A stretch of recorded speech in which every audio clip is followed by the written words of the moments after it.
அத்தனை விலைகளும் ஏறி போச்சு. நீங்க கொடுக்கும் 1500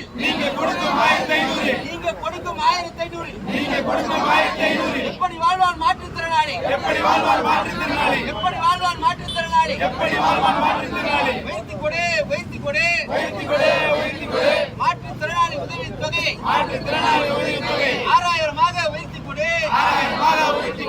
கடுமையான மாற்றுத்திறனாளிக்கு 10,000 வைத்துக் கொடு. போராட்டம், மாநில தழுவிய போராட்டம்,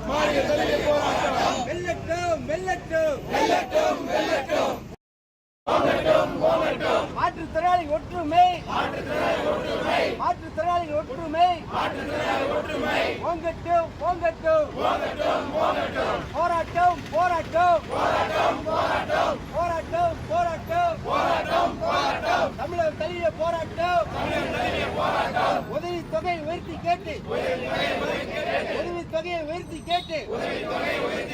சிறை நிரப்பும் போராட்டம்.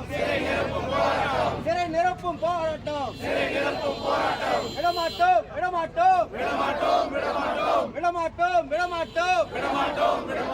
தமிழக அரசை விடமாட்டோம். உதவித்தொகை உயரும் வரை தொடர்ச்சியான போராட்டம். தமிழகம் தழுவிய போராட்டம் நடைபெறும். எச்சரிக்கை. எங்கள் வாழ்க்கை பறிபோகும்.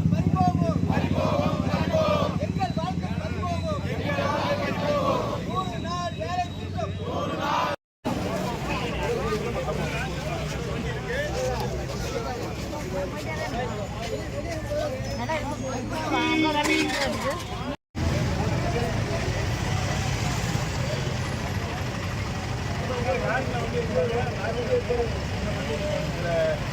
ஏற முடியலைன்னா வண்டி இருக்குது, அவசரப்படாதீங்க.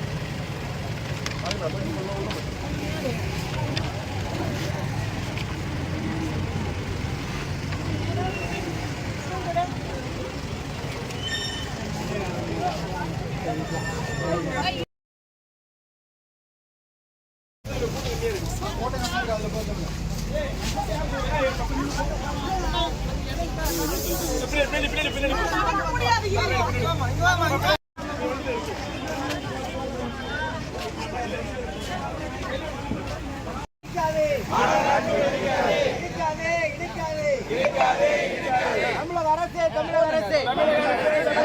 1.5 ஆண்டு காலமாக உதவித்தொகை வராமல் இருக்கின்ற மாற்றுத்திறனாளிகளுக்கு உடனடியாக உதவித்தொகை வழங்கிடு.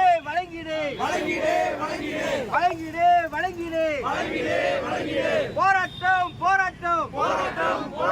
சிறை நிரப்பும் போராட்டம். விலைவாசி என்பது கடுமையாக உயர்ந்திருக்கிறது. இப்ப ஏற்கனவே 1000 ரூபாய் வாங்கிட்டு இருந்தாங்க.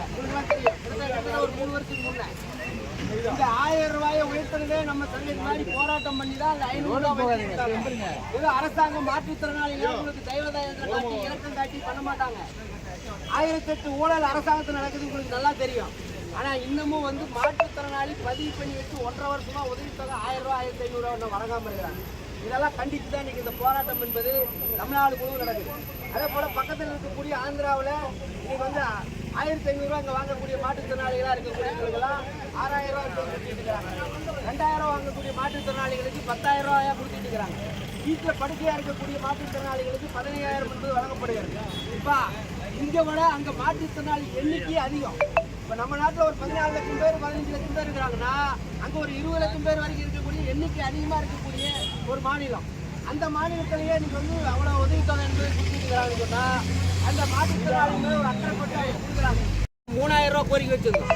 அப்ப என்ன சொன்னாங்கன்னா இந்த தமிழ்நாடு அரசாங்கம் நாங்க இப்பதான் ஆட்சிக்கு வந்திருக்கிறோம், இது வந்து என்னன்னா இப்ப கஜானாவை காலி பண்ணிட்டு போயிட்டாங்க கடந்த ஆட்சிக்காரங்க, அதனால கஜானால பணம் இல்லை, இப்போதைக்கு ஒரு 500 ரூபாய் உயர்த்தி தரோம், படிப்படியாக இந்த ஆட்சியினுடைய காலத்துல இந்த 5 ஆண்டு காலத்துல உங்களுக்கு நீங்க கேட்கக்கூடிய அந்த இலக்கு என்பது கொடுக்குறேன்னு சொல்லிட்டாங்க. பல முறை நம்ம நேரடியாக முறையிட்டாச்சு முதலமைச்சர் உள்பட.